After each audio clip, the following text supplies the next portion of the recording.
Hi students, good morning to all of you. कैसे आप लोग? आशा करता आप लोग अच्छे होंगे और आपका जो है तैयारी भी अच्छे से चल रहा होगा।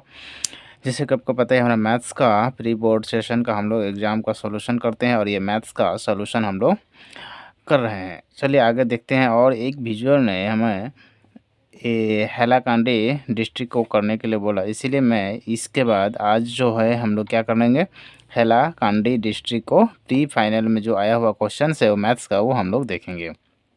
ठीक है, फिर से देखेंगे हम लोग क्या, हैलाकांडी। और ये आज का जो पार्ट होगा वो कौन सा पार्ट होगा, पार्ट 1 होगा। इसका 2 पार्ट आता है, आपको पता है। जिस तरह से हमारा पार्ट 2 होता है, एक पार्ट आता है 1 से लेकर क्वेश्चन नंबर 1 to 20 रहता है, और दूसरा पार्ट में क्या रहता है, 21 से लेकर 45 तक रहता है। तो ये हमारा 2 पार्ट्स में हमारा क्वेश्चन आता है। ठीक है, उसी तरह से आपका जैसे आज का जो पार्ट होगा वो होगा क्वेश्चन नंबर 1 से लेकर 20 तक, और उसके बाद जो नेक्स्ट पार्ट आएगा वो आएगा 21 से 45 तक। क्लियर है? तो चलिए ज़्यादा टाइम ना लेते हैं, क्वेश्चन नंबर 1 पर चलते हैं। क्वेश्चन नंबर 1 में क्या बोला है, which of the following is not a perfect square. तो बोल रहा है इसमें कौन सा है जो परफेक्ट स्क्वायर नहीं है। तो आपको ध्यान रखना पड़ेगा। देखिए, अगर स्क्वायर आपको याद नहीं है, अगर स्क्वायर याद है तो बहुत अच्छी बात है। अगर याद नहीं है तो एक तरीका बता रहा हूँ, एक ट्रिक बता रहा हूँ, उससे आप फाइंड आउट कर सकते हैं। अगर परफेक्ट स्क्वायर का बात करें तो परफेक्ट स्क्वायर जो होता है वो लास्ट जो होता है यूनिट प्लेस होता है उसका। परफेक्ट स्क्वायर का यूनिट प्लेस क्या क्या होता है, 00 हो सकता है, 1 हो सकता है, 4 हो सकता है, 5 हो सकता है, 6 हो सकता है एंड 9 हो सकता है। ये क्या है, unit place. Unit place check करना है हमें। और नॉन परफेक्ट स्क्वायर का क्या होगा, नॉन परफेक्ट स्क्वायर। अगर ये देखना है तो क्या करना पड़ेगा, ये 00, हाँ 2 जीरो है। अगर ये सिंगल जीरो है तो नॉन परफेक्ट, 00 है तो परफेक्ट स्क्वायर। फिर आपका हो गया 2 हो जाएगा, उसके बाद 3 हो जाएगा, उसके बाद 7 हो जाएगा, उसके बाद 8 हो जाएगा। जो इसमें नहीं है वो नॉन परफेक्ट, जो है वो परफेक्ट। तो यहाँ से हम लोग चेक करना है, क्या बोल रहे हैं, नॉन परफेक्ट। नॉन परफेक्ट में क्या होगा, जो है इसका यूनिट प्लेस होगा, यूनिट प्लेस। यूनिट प्लेस क्या होता है, जो लास्ट नंबर्स होता है लास्ट में, इसे हम लोग यूनिट प्लेस बोलते हैं। तो देखिए 9 क्या है, 9 इसमें आ रहा है यानी ये परफेक्ट स्क्वायर है। 6 इसमें आ रहा है यानी परफेक्ट स्क्वायर है। 2 देखिए इसके अंदर आता है यानी ये नॉन परफेक्ट स्क्वायर हो जाएगा। और ये 1 इसमें आ रहा है यानी ये परफेक्ट है। तो आप इस तरह से आप ये चार्ट याद कर सकते हैं और आपको पता चल जाएगा कि कौन सा परफेक्ट स्क्वायर है और कौन सा परफेक्ट स्क्वायर नहीं है। ठीक है, चलिए नेक्स्ट देखते हैं क्वेश्चन नंबर 2। क्वेश्चन नंबर 2 में क्या दिया हुआ है उस तरह से हम लोग इसे देखेंगे। ठीक है, चलिए देखते हैं। क्वेश्चन नंबर 2 में दिया हुआ है the value of -2 power 4 and 3।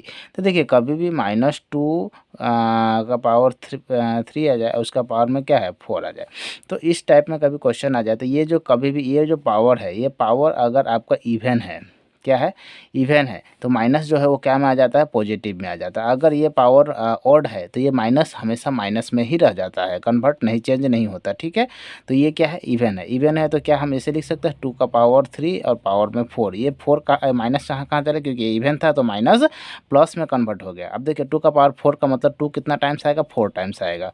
तो 2 4 टाइम्स का मतलब क्या हो जाता है, कितना टाइम्स, 2 इंटू 2 इंटू 2 इंटू 2। और ये देखिए 3 क्या हो जाएगा, 3 इंटू 3 इंटू 3 इंटू 3।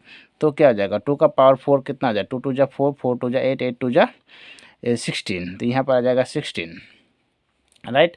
और इधर में देखिए 3 से 3 3 जा 9, 9 3 जा 27, 27 3 जा कितना हो जाएगा 81। तो यहाँ पर हो जाएगा 81। तो 16/18, और यही हमारा क्या हो जाएगा, आंसर हो जाएगा। चलिए देखते हैं इसका ऑप्शन 16/18 है या नहीं है। तो देख रहे हैं क्वेश्चन ऑप्शन नंबर डी के में क्या दिया हुआ है, 16/18 दिया हुआ है। तो ये हमारा जो आंसर क्या हो जाएगा, 16/18 हो जाएगा। चलिए नेक्स्ट देखते हैं क्वेश्चन नंबर 3। तो नेक्स्ट देखते हैं क्वेश्चन नंबर 3 क्या दिया, which one of the following is HCF of 867 and 255। तो हमें ये नहीं बताया कि कौन सा मेथड से निकला, आप कोई भी मेथड से इसे फाइंड आउट कर सकते हैं। तो देखिए हमें क्या निकालना है, इसका HCF निकालना है। तो HCF का मतलब क्या होता है देख लेते हैं, जो कॉमन वैल्यू है दोनों में। तो देखिए 867 और दूसरा है 255, ये दिया हुआ है। तो यहाँ से देखिए 867 को अगर आप फैक्टर निकालिएगा तो यहाँ से आ जाएगा आपको 3 इंटू 17, 3 इंटू 17 इंटू आपको कितना आ जाएगा, अगेन 17 आ जाएगा। ठीक है, तो ये आपका आ जाएगा क्या, इसका फैक्टर। और इसका अगर आप फैक्टर तोड़ना चाहते हैं तो इसका भी आ जाएगा 3 इंटू 17 इंटू 5। क्लियर है। तो यहाँ से देख सकते हैं हम लोग को दो फैक्टर मिल गया, और यहाँ से देखिए कॉमन पॉइंट जो आएगा वही एचसीएफ हो जाएगा। तो यहाँ से देखिए ये एक कॉमन है और यहाँ से ये कॉमन है, तो कॉमन पॉइंट क्या हो जाता है, एचसीएफ हो जाता है। तो एचसीएफ क्या आ जाएगा, 3 इंटू 17, 3 इंटू 17 क्या हो जाएगा, 51। तो एचसीएफ ऑफ नंबर क्या हो जाएगा, 51। तो एचसीएफ इक्वल टू क्या हो गया आपका इसका 51 आंसर। तो ऑप्शन नंबर डी। क्लियर है, तो option D is a correct answer. चलिए नेक्स्ट देखते हैं इसका question number 4। Next question number 4 क्या दिया हुआ आप देखते हैं इसको, क्वेश्चन नंबर 4 है ना। तो क्वेश्चन नंबर 4 में दिया है the number of decimal place after which the decimal expenses rational number will this number terminated. तो कितना नंबर के बाद वो टर्मिनेट हो जाएगा। तो देखिए पावर कितना है 43 और डिवाइडेड 2 का पावर में 4 इंटू 5 का पावर में 3 ये दिया हुआ। तो ये जो है ये टर्मिनेट तो होगा, क्यों, क्योंकि ये जब किसका फॉर्म में है, ये जो फॉर्म होता है 2 का पावर m इंटू 5 का पावर n, तो जब भी इस फॉर्म में होता है तो ये टर्मिनेट होता है। जब भी, और ये दोनों में जो हाईएस्ट पावर होता है उसी से उतना नंबर बाद वो टर्मिनेट हो जाएगा। तो दोनों में हाईएस्ट पावर कितना है 4, तो 4 नंबर के बाद वो टर्मिनेट हो जाएगा। तो 4 कौन है, ऑप्शन नंबर बी। तो कितना हो जाएगा आंसर बी, 4 आंसर। ठीक है, नेक्स्ट देखते हैं क्वेश्चन नंबर 5। क्वेश्चन नंबर 5 में क्या दिया हुआ है, if the graph of the polynomial y equal to f x in intersect x axis पर कितना इंटरसेक्ट कर रहा है, 2 पॉइंट्स है। मतलब मान लीजिए एक ग्राफ है ऐसे करके, ठीक है, और ये x होता है, ये x एक्सिस होता है, ये y है, y एक्सिस होता है। तो 2 नंबर्स पर कट कर रहा है, एक यहाँ कट कर रहा है, एक यहाँ कट कर रहा है। तो यहाँ पर क्या हो जाएगा, x का जो वैल्यू हो जाएगा, एफ एक्स का जो वैल्यू हो जाएगा वो क्या हो जाएगा, x इक्वल टू हो जाएगा 2। जितना नंबर्स में कटेगा वही हो जाएगा, जीरोस भी उसका वही हो जाएगा, पर नंबर्स भी होता है वही हो जाएगा। तो कितना नंबर्स जीरोस हो जाएगा, तो जीरोस हो गया आपका ये 2, एफ इक्वल टू कितना 2 जीरोस हो जाएगा। नेक्स्ट देखते हैं क्या क्वेश्चन दिया हुआ है। नेक्स्ट क्वेश्चन में दिया हुआ है the product of the zero 4u square plus 8u। तो क्वेश्चन नंबर 6 में देखिए क्या दिया हुआ, 4u स्क्वायर प्लस 8u ये गिवन है। तो हमें यहाँ से गिवन ये पार्ट दिया हुआ है, तो हमें क्या निकाल सकते हैं, देखिए ए इक्वल टू क्या हो जाएगा 4 एंड बी इक्वल टू क्या हो जाएगा 8 एंड सी इक्वल टू क्या हो जाएगा, सी इक्वल टू हो जाएगा 0। कुछ भी है नहीं, सी का वैल्यू ए बी एंड सी कुछ नहीं है तो 0। अब हमें क्या निकालना है, प्रोडक्ट ऑफ जीरो। तो प्रोडक्ट ऑफ जीरोस ये होता है आपका सी बाय ए। तो ये प्रोडक्ट ऑफ जीरो कितना था, सी बाय ए। तो सी का जो वैल्यू है वो कितना है आपका, तो सी का वैल्यू तो आपका है 0 और ए का वैल्यू कितना है 4। तो 4 से किसी भी नंबर्स को डिवाइड करने पे कितना आ जाएगा 0। तो आंसर इज 0। ओके, अब नेक्स्ट क्वेश्चन देखते हैं क्वेश्चन नंबर 7। तो ऑप्शन क्या हो जाएगा इसका, डी। चलिए नेक्स्ट देखते हैं option 7, question number 7। Question number 7 में क्या दिया हुआ है कि if the pair of equation a1 x plus b1 y plus c1 equal to 0 a2 x plus b2 y plus c2 equal to 0 then infinite many solution. तो infinite many solution का जो formula होता है क्या होता है, infinite many solution बहुत सारा सोल्यूशन है। तो a1/a2 फार्मूला होता है क्या, a1/a2 equal to b1/b2 equal to c1/c2। यही होता है इन्फिनिटी मैनी सोल्यूशन का फार्मूला। ठीक है, तो अब देख लीजिए ये दिया option number B is correct answer. यहाँ तक समझ में आ गया। चलिए नेक्स्ट देखते हैं इसका क्वेश्चन नंबर 8। क्वेश्चन नंबर 8 में क्या दिया, which one of the following is polynomial. तो पोलिनोमियल इसमें से हमें कौन सा वैल्यू दिया हो यही निकालना। तो देखिए यहाँ पर दिया हुआ 1 में, जब ये एक्स स्क्वायर तो ये माइनस में आ जाएगा, तो ये हमारा पोलिनोमियल नहीं होगा। और यहाँ पर देखिए ये डायरेक्ट ये पोलिनोमियल दिख रहा है, ये क्वाड्रेटिक इक्वेशन है, तो ये हो जाएगा इसका आंसर। ये भी वाई में है तो ये भी आंसर नहीं होगा, ये रूट का अंदर है तो ये भी पोलिनोमियल नहीं होगा। तो answer is B. Answer B क्या, क्योंकि ये क्वाड्रेटिक इक्वेशन का पोलिनोमियल्स बन रहा है, बाकी नहीं बन रहा है।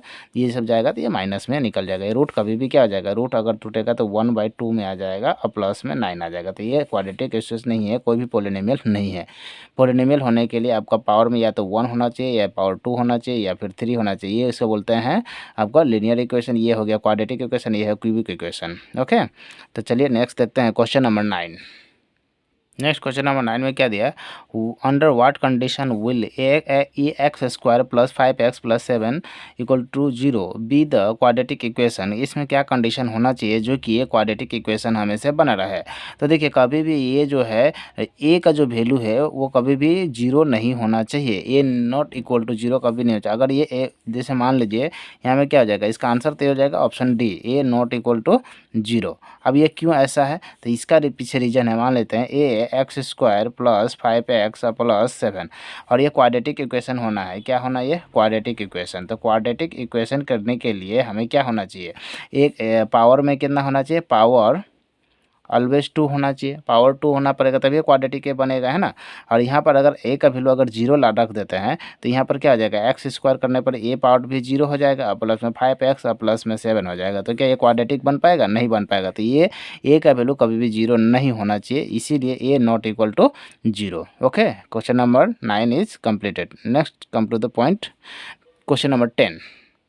क्वेश्चन नंबर 10 में क्या दिया है, the thirty term of A P 10 7 4 is, क्या क्या हो सकता है ना, द थर्टी टर्म क्या क्या हो सकता है ना।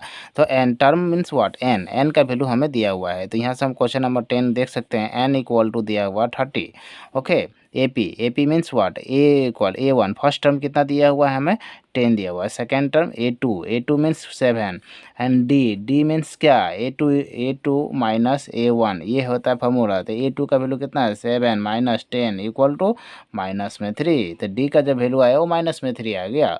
अब ध्यान से समझिएगा, अभी हमें निकालना है 18 ए 30 टर्म। तो ये देखिए ए 30 लिख दिया मैंने इधर, यहाँ से ए प्लस एन माइनस 1 इंटू में डी। तो ए फर्स्ट टर्म कितना दिया हुआ है 10 प्लस एन टर्म कितना दिया हुआ है एन 30 टर्म्स। तो ये हो जाएगा 30 माइनस 1 और डी का वैल्यू है माइनस में 3। क्लियर है यहाँ तक। अब यहाँ से देख सकते हैं हम लोग 10 प्लस यहाँ 29 इंटू माइनस में 3। तो यहाँ से हो जाएगा 10 प्लस 29 इंटू 3 कितना हो जाएगा, 9 27 और 3 दूना 6 और 2 8 माइनस में 87 हो जाएगा। क्लियर है। अब यहाँ से देखिए 87 है तो ये 10 प्लस माइनस माइनस 87, तो 87 से 10 चला जाएगा तो कितना हो जाएगा, माइनस में 77 होगा। और यही आपका क्या हो जाएगा, आंसर हो जाएगा। तो option number B is a correct answer. चलिए नेक्स्ट देखते हैं क्वेश्चन नंबर 11। नेक्स्ट क्वेश्चन नंबर 11 में क्या दिया, A B C triangle A B C. तो पहले मैं एक ट्रायंगल को निर्माण कर रहा हूँ, एक ड्रॉ कर रहा हूँ, एक ट्रायंगल को फॉर्मेशन कर रहा हूँ। तो ए बी सी है, ये ए हो गया आपको बी और ये हो गया आपका सी। एक ट्रायंगल बना दिया मैंने। अभी देखिए एक कौन सा ट्रायंगल है, आइसोसेल ट्रायंगल है। आइसोसेल का ट्रायंगल का मतलब हो गया एक 90 डिग्री का ट्रायंगल बनेगा। ये गलत ट्रायंगल बन गया है ना। एक ट्रायंगल ऐसे होना चाहिए, आइसोसेल ट्रायंगल का मतलब ऐसे होना चाहिए, एक 90 डिग्री होना चाहिए और दूसरा ये हो जाएगा 45, ये भी हो जाएगा 45। तो ये बनेगा आइसोसेल ट्रायंगल। मैंने आइसोसेल नहीं दिखा था। अब एंगल देखिए, angle C equal to 90 degree. तो एंगल सी इधर दे दिया और एंगल बी इधर दे दिया। क्लियर यहाँ तक। तो ये वाला नहीं बनेगा। तो एंगल सी बन गया 90 डिग्री, यहाँ पर ये हो जाएगा 45। आइसोसेल ट्रायंगल मीन्स तो कितना ना, दोनों दो एंगल क्या होना चाहिए, इक्वल होना चाहिए। अभी देखिए ए सी का वैल्यू कितना दिया, 6 सेंटीमीटर। तो 6 सेंटीमीटर ये वैल्यू है। तो ये अगर ये इसका एंगल इक्वल देखिए, ये एंगल जो है इसका एंगल कितना दिया हुआ 45 का इक्वल में दिया हुआ 6 सेंटीमीटर। इस 45 भी, ये भी 45 है। तो ये भी से जो साइड हो जाएगा ये भी कितना हो जाएगा, 6 सेंटीमीटर। क्लियर है, क्योंकि दोनों एंगल सेम है। तो दोनों एंगल सेम है तो दोनों साइड भी क्या होगा, सेम होगा। क्लियर है। तो यहाँ पर देखिए ए भी 6 तो हमें ये फाइंड आउट करना है। क्लियर है। तो यहाँ से देखिए एक 90 डिग्री है और दोनों साइड दिया हुआ है। तो हमें क्या कर सकते हैं, इसको हम लोग बोलते हैं बेस, इसको बोलता है परपेंडिकुलर और इसको बोलता है हाइपोटेनस। तो यहाँ पर एच का फाइंड आउट करना है तो बाय पाइथागोरस थ्योरम हम लोग इस्तेमाल कर सकते हैं इसे। और ए बी सी का एक राइट एंगल ट्रायंगल करके लिख सकते हैं। तो ये लिख सकते हैं, क्या लिख सकते हैं, H square equal to P square plus में बी स्क्वायर। ये क्या है, बाय पाइथागोरस थ्योरम का फॉर्मूला है। तो हमें एच स्क्वायर का ही वैल्यू चाहिए। तो यहाँ पर देख लेते हैं एच स्क्वायर, पी के स्क्वायर का मतलब 6 का स्क्वायर और प्लस में 6 का स्क्वायर। तो यहाँ से देख सकते हैं एच स्क्वायर, तो ये हो जाएगा 36 प्लस में 36 और एच हो जाएगा क्या, तो रूट अंडर में ये हो जाएगा 72। तो 72 को अगर हम लोग तोड़ेंगे तो ये हो जाएगा 36 इंटू में 2 और 36 किसका स्क्वायर रूट है, 6 का। तो एच क्या हो जाएगा 6 √2 और ये हो जाएगा आपका सेंटीमीटर है तो ये भी हो जाएगा सेंटीमीटर। एक तो इस तरह से आप आराम से बना सकते हैं और एक और तरीका है इसे बनाने का जो भी हम अभी सिखाएंगे, ठीक है। ये आपका वे 1 रहेगा यानी मेथड 1 है, ये मेथड 1 है। अब देखिए मेथड 2 भी आप सीख लीजिए इसी के साथ, क्योंकि ये भी बहुत ज़रूरी है। मेथड 2 अगर आप जानते हैं तो बहुत इजीली आप इसको बना सकते हैं ना, तो इसका हम लोग नाम रखते हैं मेथड 2। कोई एक ही बनाना आपको है ना, मेथड 2 एग्जाम में कोई एक ही आप बनाइएगा। ये इसका आंसर हो गया। अब देखिए यहाँ पर दिया हुआ है, अगर इसका हम छोड़ दें है ना, एक ट्रायंगल हम लोग इस इधर में देखें, इस कितना दिया, ए सी का वैल्यू दिया हुआ है आपका 6 सेंटीमीटर, तो ए सी और हमें फाइंड आउट करना एच का वैल्यू, तो यानी पी दिया हुआ है और एच, तो यानी हमें ऐसा देख सकते हैं कि पी बाय एच है। और पी बाय एच किसका वैल्यू होता है तो बोलेंगे साइन का वैल्यू होता है, और साइन कोई भी रख सकते हैं। ये 45 दिया हुआ है तो आप यहाँ 45 दे देते हैं, क्यों, समझ में आ गया, तो साइन 45 डिग्री दे दिए, ठीक है, 45 था तो 45 दे दिया। अब देखिए पी बाय पी का वैल्यू कितना दिया हुआ है 6 और एच का वैल्यू हमें फाइंड आउट करना है, और साइन 45 कितना होता है 1/√2, तो √2 का इधर से मल्टीप्लाई कर देंगे, क्रॉस मल्टीप्लाई करेंगे तो ये हो जाएगा 6√2 सेंटीमीटर, और इसका आंसर इतना शॉर्ट में ही आपका निकल जाएगा, ठीक है। तो ये भी आपका क्या हो जाएगा, आंसर हो जाएगा। तो आपका बस दो मेथड है, या तो एक मेथड इससे कीजिए या अदरवाइज इससे कीजिए, दोनों ही करेक्ट आंसर बनेगा आपका, और दोनों ही इजीली तरीक़ा से आपसे बन जाएगा। चलिए नेक्स्ट देखते हैं, क्वेश्चन नंबर आपका ये कितना था 11 था, और इसका आंसर पहले देख लेते हैं। ऑप्शन ए 6√2 11 का हो गया। चलिए नेक्स्ट देखते हैं क्वेश्चन नंबर 12। क्वेश्चन नंबर 12 में क्या दिया है, the distance between the point A and B, तो देखिए दो डिस्टेंस दिया, द डिस्टेंस फार्मूला आपको लगा देना है ना। तो डिस्टेंस फार्मूला में क्या है, तो ये दिया हुआ है आपका 1 एंड 0, एंड बी का जो दिया हुआ वो कितने -1 एंड 0 दिया। तो यहाँ से देख सकते हैं हम लोग हेयर लिख कर दे सकते हैं x1 = 1 एंड y1 = 0। यहाँ पर x2 = -1 एंड y2 = 0। तो हम लोग जो है फार्मूला लिख सकते हैं, क्या फार्मूला लिख सकते हैं, A B equal to distance formula में होता है क्या है, ये हम देख लेते हैं। तो डिस्टेंस फार्मूला में होता है x2 - x1 का होल स्क्वायर और प्लस में y2 - y1 का होल स्क्वायर। क्लियर है। तो यहाँ से जो बनेगा x2 का वैल्यू कितना है, x2 का वैल्यू है -1 और माइनस x1 का वैल्यू है भी 1, तो इसका स्क्वायर हो जाएगा।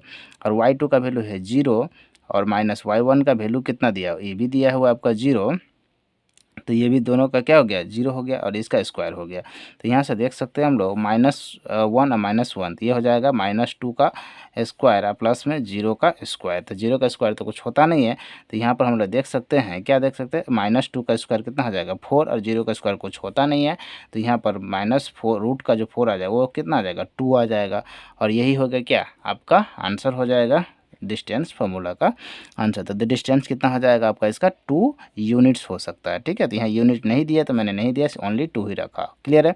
चलिए नेक्स्ट देखते हैं हम लोग question number 13। Next question number 13 को भी हम लोग 2-3 तरीका से बना सकते हैं। तो पहले तो हम देखेंगे क्वाड्रेटिक इक्वेशन से आपको निकालने का। The distance of the point P 2 और 3, तो एक्स एक्सिस का हमको निकालना है। तो देखिए सिंपल से बात बता दें, जब भी एक्स एक्सिस निकालने दे तो वाई का वैल्यू हमेशा चेक कीजिए और वही इसका आंसर हो जाता है। तो एक्स एक्सिस निकालने दे तो वाई इक्वल टू कितना है 3, और इसका आंसर हमेशा पॉजिटिव ही होता है, नेगेटिव नहीं होता है। तो डायरेक्ट आप इसका आंसर 3 लगा सकते हैं, वो कोई इसमें ये नहीं। जब भी एक्स पूछे तो वाई देखिए, वाई दे पूछे तो एक्स देखिए, और हमेशा आंसर पॉजिटिव में दीजिए। देखिए क्यों ऐसा हम बोले, क्योंकि डिस्टेंस हमेशा पॉजिटिव होता है, और इसका बनाने का 2 तरीका है अलग अलग, बट हम आंसर पहले लगा दिए कैसे बनाना। अगर टिक करना है डायरेक्ट टिक कर सकते हैं आप। जैसे देखिए यहाँ पर एक्स है, यहाँ एक्स एक्सिस है, ओके, यहाँ देख लेते हैं, और यहाँ वाई है और यहाँ वाई एक्सिस है। तो यहाँ 1 2 3 1 2 3 1 2 3 1 2 3। तो यहाँ से देखिए पहले कहाँ जाना है, एक्स एक्सिस, एक्स में हमें 2 जाना है, तो यहाँ से हमें यहाँ पर गया 2, और फिर वाई में 3 जाना है, तो यहाँ पर आ गए हम लोग, है ना। और ये जो पॉइंट बना 2 और 3 बना, तो हमें पूछा है क्या, डिस्टेंस पूछा एक्स एक्सिस है, तो यहाँ से यहाँ तक का डिस्टेंस कितना होगा। तो देखिए 1 2 3, तो यहाँ से डिस्टेंस कितना है 3 है, तो यही हो जाएगा 3 यूनिट्स हो जाएगा इसका करेक्ट आंसर, ठीक है। इसका एक और तरीका आ जाता है बनाने का, अगर आपको बनाने के लिए दे दे तो आप कैसे बनाइएगा, है ना।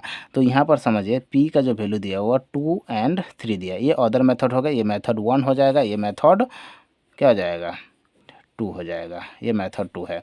तो P का वैल्यू 2 और 3 है, और Q का वैल्यू हमें फाइंड आउट कर देखते हैं। तो P एक्स एक्सिस में Y का वैल्यू हमेशा 0 होता है, तो 2 का ये x का वैल्यू तो 2 ही होगा, Y का वैल्यू क्या आ जाएगा 0 हो जाएगा। तो यहाँ पर देखिए ये x1 है और ये y1 है, यहाँ x2 है, ये y2 2 है। तो फार्मूला क्या हो जाएगा, पी को डिस्टेंस फार्मूला आप यहाँ से लगा सकते हैं, है ना। तो डिस्टेंस फार्मूला लगाइएगा तो क्या हो जाता है, x2 क्या हो गया 2 और x2 माइनस x1 में भी कितना है 2 और इसका स्क्वायर प्लस y1 कितना है 3 और इधर में कितना है वो 0, तो इसका भी स्क्वायर हो जाएगा। तो हम डायरेक्ट फार्मूला x1 नहीं लिखा, ठीक है, आप देख लीजिएगा। तो देखिए 2 माइनस 2 इक्वल टू 0 का स्क्वायर और यहाँ में 3 माइनस 3 का स्क्वायर। तो यहाँ से कितना आ जाएगा, 0 खत्म हो जाएगा तो यहाँ बच जाएगा 9 और रूट 109 और 9 का मतलब क्या था रूट 3, 9 का जो स्क्वायर रूट हो जाएगा कितना हो जाएगा 3 हो जाएगा और यही आपका क्या हो जाएगा आंसर हो जाएगा। तो हमें देखिए दोनों तरीका से हम आपको निकाल के दे, 3 तरीका हम बताए, कभी भी तीनों तरीका आप शॉर्टकट यूज़ कर सकते हैं। ये मेथड 1 है, मेथड 2 है और मेथड 3 हम डायरेक्ट बोले एक्स एक्सिस पूछे तो वाई का वैल्यू आप पुट कर दीजिए, वही आंसर हो जाएगा। और ओनली पॉजिटिव वैल्यू पुट कीजिएगा क्योंकि नेगेटिव इसका आंसर नहीं होता, ठीक है, क्योंकि डिस्टेंस कभी भी नेगेटिव नहीं होता। ओके, चलिए नेक्स्ट देखते हैं क्वेश्चन नंबर 14। क्वेश्चन नंबर 14 क्या दिया है, the value of sine square theta minus cos square theta equal to what. तो यहाँ पर देखिए क्वेश्चन नंबर 14, तो sine square 30 minus cos square 30। तो यहाँ पर देखिए साइन 30 कितना होता है, साइन 30 का अगर आप बात कीजिएगा तो ये होता है 1/2, क्या होता है ये 1/2 और इसका स्क्वायर भी है। और ये कोस स्क्वायर कितना होता है, ये हो जाता है कोस 30 जो होता है √3/2 होता है और इसका भी क्या हो जाएगा स्क्वायर हो जाएगा, क्लियर है। और 1/2 का मतलब हो जाता है 1/4 माइनस में √3 का स्क्वायर कितना होगा 3 हो जाएगा, 2 का स्क्वायर कितना हो जाएगा 4 हो जाएगा, क्लियर है यहाँ तक।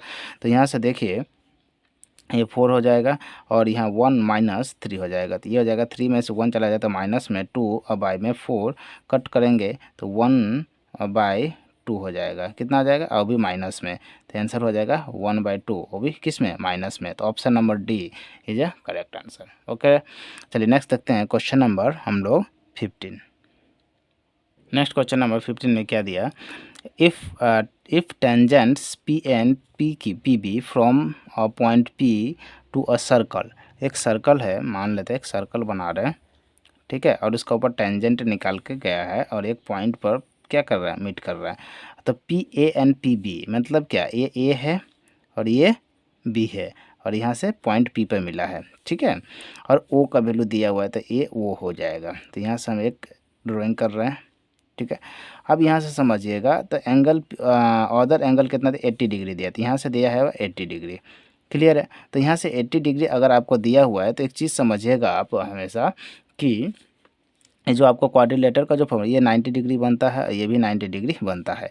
तो ये 90 ऑलरेडी है, तो यहाँ से अगर आपको सीधा टिक करना है तो देखिए जब भी ये कितना है आपका 80 डिग्री, तो ये पूरा का पूरा कितना हो जाएगा, ये 100 हो जाएगा, दोनों मिलाकर 180 होना चाहिए, P + O = 180। और हमें यहाँ से क्या बोला POB इसका ही बाइसेक्ट करना है, तो 100 का हाफ कितना हो जाएगा 50, डायरेक्ट इसका आंसर कितना हो जाएगा 50। बट आपको अगर बनाना है, अगर बना कर दिखाना पड़े तो आप कैसे बनाओगे वो देखिए। तो यहाँ से हम लोग लिख सकते हैं ओ, यहाँ पर OAPB इक्वल टू कितना आ जाएगा 360। ये टोटल वैल्यू कितना क्वाड्रिलेटर का 360 बन जाएगा कि नहीं। अब ओ यहाँ से देख लेते हैं, ओ का वैल्यू कितना हमें दिया हुआ है नहीं पता, क्योंकि ओ का वैल्यू हमें तो पता ही नहीं है। अब यहाँ से समझिए ए का वैल्यू कितना 90 और पी का वैल्यू कितना 80, यहाँ प्लस में 80 और प्लस में बी का वैल्यू 19 और इक्वल टू 360, क्लियर है। अब यहाँ से देखिएगा, यहाँ से क्या होगा कि ओ का वैल्यू तो ओ ही रहेगा और ये इसका वैल्यू कितना हो जाएगा 260 हो जाएगा, कितना हो गया 260 इक्वल टू 360। उस साइड चला जाएगा तो एंगल ओ दे क्या हो एंगल लगा देते हैं, ठीक है। तो एंगल ओ इक्वल टू कितना हो जाएगा 360 माइनस में 260, ओके, और एंगल ओ इक्वल टू कितना हो जाएगा 100 डिग्री। तो हमें इसको क्या करना है, एम एक देखिए यहाँ से फाइंड आउट कर रहे हैं, तो एंगल POA निकालना है, तो POA यहाँ से निकालना है। तो अगर ये 100 है तो इसका बाइसेक्ट करेंगे तो हाफ करेंगे, हाफ कट करने का मतलब क्या है इसका बाइसेक्ट करना, तो हाफ कर दीजिए तो कितना आ जाएगा angle POA equal to 100/2 means 50 degree, clear है।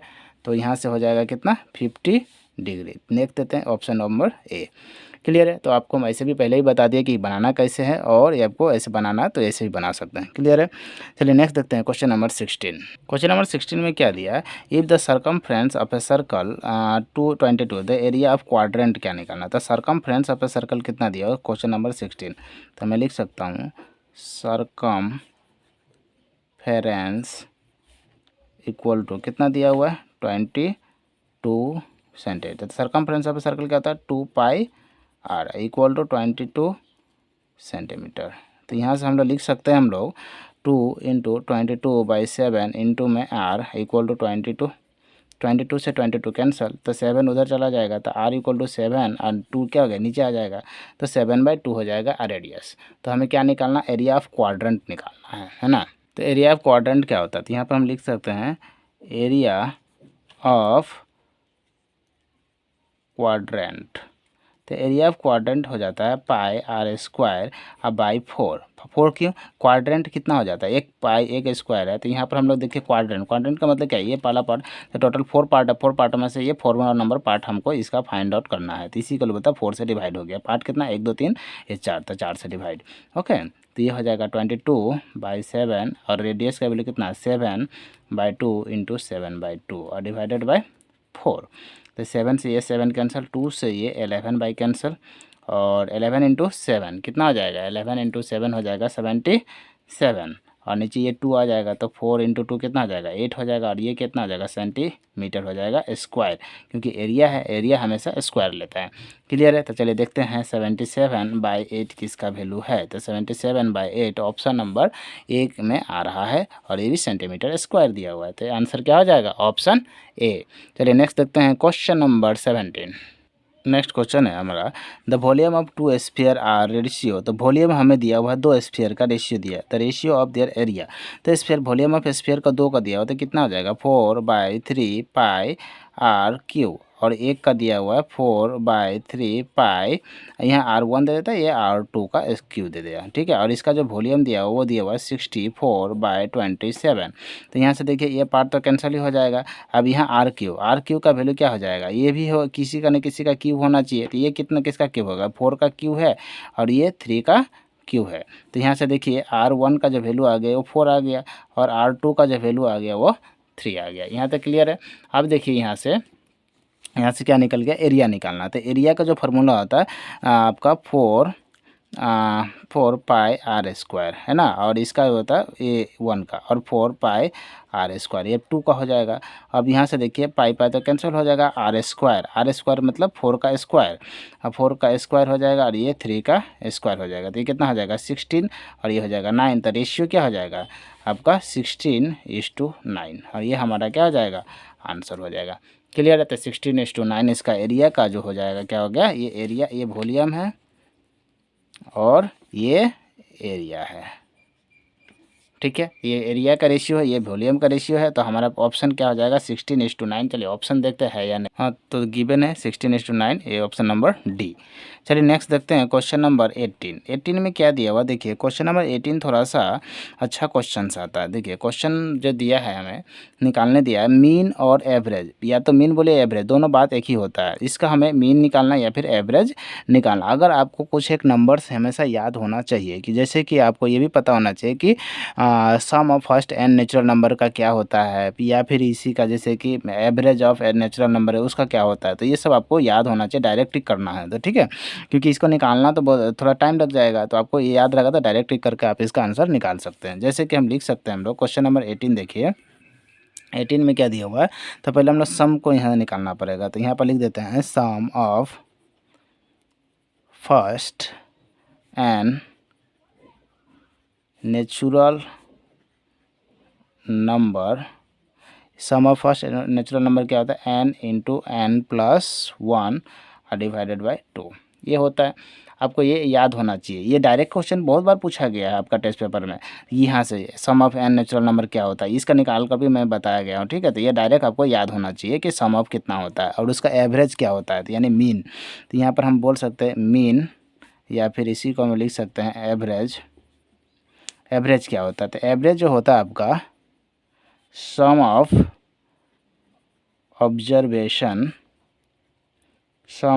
Observation divided by number of observation, ठीक है। ये आपका ये फार्मूलास बनता है। क्लियर है। और इसमें आप अगर आप पुट करते हैं तो देखिए टोटल कितना नंबर से ये हम देता नंबर हमें तो पता ही नहीं है, तो नंबर कितना n है, तो n से डिवाइड देना पड़ेगा। तो यहाँ पर देखिए सम ऑफ ऑब्जर्वेशन कितना n into N plus one और डिवाइडेड बाई 2 को अगर हम n से डिवाइड दे दें, किससे दे दें, n से डिवाइड दे दें, तो ये क्या हो जाएगा 2 इसके नीचे आ जाएगा, तो n into N plus one और ये क्या हो जाएगा 2n हो जाएगा, तो एक n से n कैंसिल हो जाएगा, तो क्या बचेगा यहाँ पर देख लेते हैं, n प्लस वन और डिवाइडेड बाई 2 और यही क्या बन जाएगा इसका एवरेज हो जाएगा। तो देख लेते हैं कौन सा ऑप्शन बनता है, n plus one by 2 option number A. हालांकि आपको डायरेक्ट ये याद होना चाहिए ये वैल्यू, ठीक है, तो ये आप मैंने तो निकाल कर दिखाया बट आपको ये वैल्यू याद होना चाहिए बाय हार्ट। क्लियर है। चलिए नेक्स्ट देखते हैं हम लोग क्वेश्चन नंबर 19। क्वेश्चन नंबर 19 में क्या दिया, which of the following is a probability of an event. तो देखिए प्रोबेबिलिटी का जो आपका केस होता है वो दो केस आपको याद होना चाहिए। प्रोबेबिलिटी का पहला केस होता है वो जो वो never negative, negative probability never negative, तो प्रोबेबिलिटी नेवर नेगेटिव, ओके, तो प्रोबेबिलिटी कभी भी नेगेटिव नहीं हो सकता, तो पहला बात ये समझिए। और प्रोबेबिलिटी जो लाई करता है वो ऑलवेज 0 to 1 के बीच में लाई करता है, तो ये दो रूल्स आपको याद होना चाहिए, probability never negative and probability lie between 0 to 1, ये तो आपको हमेशा ये होना चाहिए याद। तो देखिए क्या होना चाहिए, तो नेगेटिव तो होना नहीं चाहिए, तो ये ऑप्शन नंबर बी तो होगा नहीं, और 0 से 1 के बीच में ही लाई करेगा, तो ये 1.0 है, ये भी नहीं हो गया। अब ये 2/3 है, 2/3 मीन्स वाट, 2 से डिवाइडेड करेंगे तो 2 1 जा 2 और 1, तो यहाँ से पॉइंट करेंगे तो 2 5 है, तो 1.5 आ जा रहा है, तो ये भी नहीं होगा क्योंकि 1.5 है और हमें लाई कितना करना है 0 से 1 के बीच होता है। अब यहाँ से देखिए 3/2, अब 3/2 को अगर कीजिएगा तो इसका आंसर आएगा 0.6, अप डिव ऐसे कराएगा, तो ऑप्शन नंबर ए क्या होगा, क्योंकि 0 और 6 के बीच में, 0 और 1 के बीच में आता है 0.6, तो इसका आंसर हो जाएगा ऑप्शन नंबर 1। क्लियर है। चलिए नेक्स्ट देखते हैं क्वेश्चन नंबर 20। ये क्वेश्चन हमें लगता है ऐसा कोई भी डिस्ट्रिक्ट नहीं है जिसमें ये क्वेश्चन नहीं पूछा गया है। ऑलमोस्ट अभी तक मैंने जितना भी डिस्ट्रिक्ट देखा हूँ उसमें हर डिस्ट्रिक्ट में ये क्वेश्चंस आया हुआ है, ठीक है। तो देखिए ये क्या होता है, प्रोबेबिलिटी का आपका फॉर्मूला होता है जो आपको जानना चाहिए। देखिए तो पी एक होता है आपका, ये हमें समझ लेते हैं, तो ये फॉर्मूला होता है, ये आपको हमेशा या एक नंबर है फोकट का नंबर है, ये आपको जानना चाहिए।